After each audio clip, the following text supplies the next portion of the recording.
Bonjour les élèves. Aujourd'hui, je vais vous expliquer comment on fait l'accord du verbe avec un groupe nominal sujet. Donc l'accord d'un verbe avec le groupe nominal sujet. Tout d'abord, je vais vous expliquer qu'est-ce que ça veut dire un groupe nominal sujet. La phrase verbale se compose de deux constituants. Le groupe nominal sujet plus le groupe verbal dans le verbe et le noyau. Voilà. Donc, le groupe nominal sujet se place généralement avant le verbe. Il est généralement, sa place, elle est là. Alors, avant le verbe, par exemple.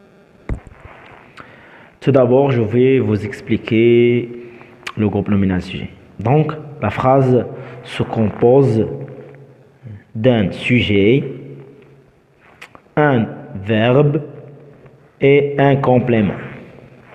Le complément peut être direct ou bien indirect.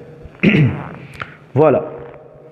Le sujet peut être soit un pronom personnel sujet comme je, tu, il, nous, vous, il avec S, soit un nom. Et le nom aussi se compose de deux éléments, soit un nom propre, soit un nom élève. Donc on va utiliser par exemple le verbe parler, entre parenthèses, parle dans la classe, dans la classe. On va conjuguer parler. Alors, qu'est-ce qu'on doit faire tout d'abord? Nous devons regarder ce groupe.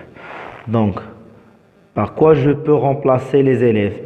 Donc, je peux les remplacer par il avec S. Parler au présent, parle. J'ajoute ENT. Dans la classe. Voilà l'accord. ENT avec L. On fait l'accord entre le verbe et le groupe nominal sujet. Exemple, Karim mange la pomme. Donc, voici les constituants de la phrase, principaux de la phrase, pardon. Donc, on a le sujet, le verbe et le complément. Le complément. Donc, les principaux constituants de la phrase, c'est sujet, verbe, complément. Et quand vous voyez, le sujet, il est avant le verbe. Donc, le nominal sujet s'accorde en genre et en nombre avec le sujet. Le verbe s'accorde en genre et en nombre avec le sujet. Donc, par exemple, la fille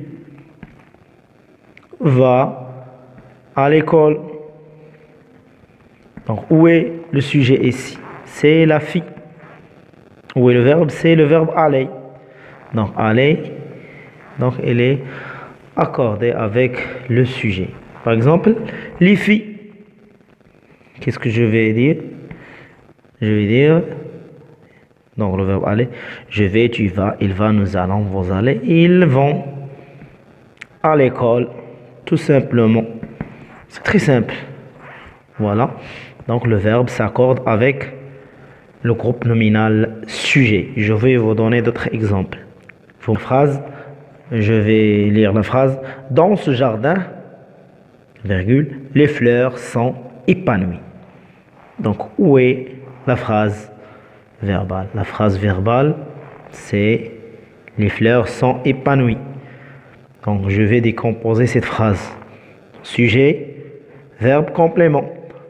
Donc regardez, les fleurs, je peux les remplacer par L avec ES. Donc c'est le verbe. Il s'agit de quel verbe? C'est l'infinitif, c'est être. Je suis, tu es, il est, nous sommes, vous êtes, ils sont. Donc le verbe, c'est le verbe être, ils sont. Donc le verbe s'accorde avec le sujet qui est les fleurs. Voilà, les fleurs. Dans le deuxième exemple, le toit de la petite maison est rouge. Donc où est le sujet? Donc, regardez, je peux, ou bien je viens de décomposer la phrase, découper la phrase en trois. Voilà. Donc, groupe nominal sujet, groupe verbal. Ici, voici le verbe. C'est quel verbe? C'est toujours le verbe être. Donc, regardez le toit de la petite maison. Donc, où est le sujet exactement? C'est le toit. Le toit de la petite maison. Le toit, il est comment? Il est rouge. Donc, je peux remplacer le toit par il. Donc, regardez bien. Donc, le toit est rouge. Donc, c'est le verbe être. Je suis, tu es, il est, nous sommes, vous êtes, ils sont. Donc, le toit est rouge. Le verbe s'accorde avec le sujet. Il s'accorde avec le sujet. Regardez bien, voici le verbe. Il s'accorde avec le sujet, le toit. Voilà, c'est très simple.